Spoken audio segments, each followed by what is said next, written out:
tá custando a passagem de ônibus? Hoje Belém custa R$4. R$4, tá valendo andar de ônibus em Belém por R$4? Eu acho que não. Hoje a gente tem mais de 500 mil pessoas que rodam em Belém diariamente no transporte coletivo.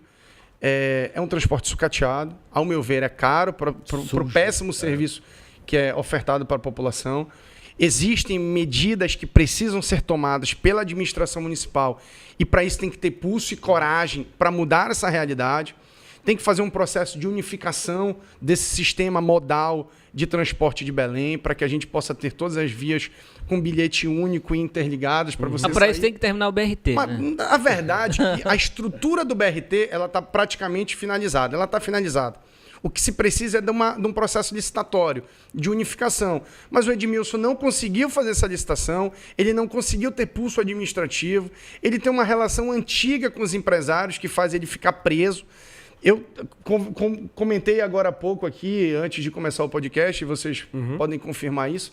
Eles não vão aumentar o preço da tarifa agora, mas a chegada desses ônibus vai fazer com que o Edmilson, infelizmente, aumente esse preço da tarifa daqui a pouco. E quem vai ser penalizado é a população. Se ele não fizer uma medida efetiva de cortes desses conchavos que existem com os empresários, quem vai pagar esse pato é a sociedade e nós não podemos deixar isso acontecer. Mas esses ônibus, a eletricidade, não é uma solução para o problema de Belém? A galera que precisa de ônibus? A gente precisa... Principalmente com uma COP, né? A gente precisa entender o seguinte.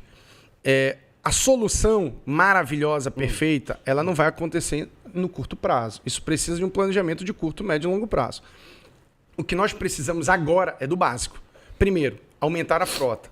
Belém tinha, antes da pandemia, rodando 1.860 ônibus. Depois da pandemia, Belém tem cerca de 1.000 ônibus circulando, ou seja, você diminuiu a quantidade de ônibus circulando na cidade, diminui a oferta e aumenta o tempo das pessoas nas paradas de ônibus esperando. Estamos falando de paradas de ônibus completamente sucateadas. Existe em Belém o planejamento de 1.562 pontos de ônibus, sendo que dos 1.562 pontos, 570 mais ou menos deveriam ter paradas. E o que a gente vê são paradas completamente sucateadas, deterioradas, insalubres, escuras, inseguras. Nem existe, né? Nem existem.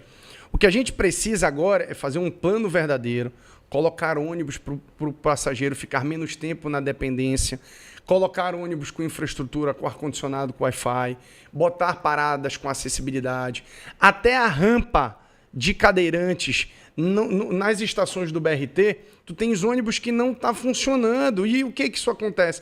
Faz com que o cadeirante não consiga entrar nas passarelas, nos terminais de integração, o que é um absurdo, porque falta acessibilidade, falta política de acesso básico para a população. Então a gente precisa modernizar tudo isso. E vai modernizar como? Com gestão técnica, sem vender a CEMOB para acordos políticos com partido A, B, C ou D. Com trabalho, né, Thiago? Com trabalho. Eu tenho batido numa tecla, todos os 6 partidos políticos que estão compondo a nossa base política está declaradamente falando que nós não temos acordos com contratos, nós não temos acordos com secretaria, nós não temos acordos com espaço político. Nós estamos discutindo programa, propostas, política de verdade para mudar a vida das pessoas. A gente não está fazendo toma lá da cá, troca, negociata, porque a gente quer fazer uma política diferente.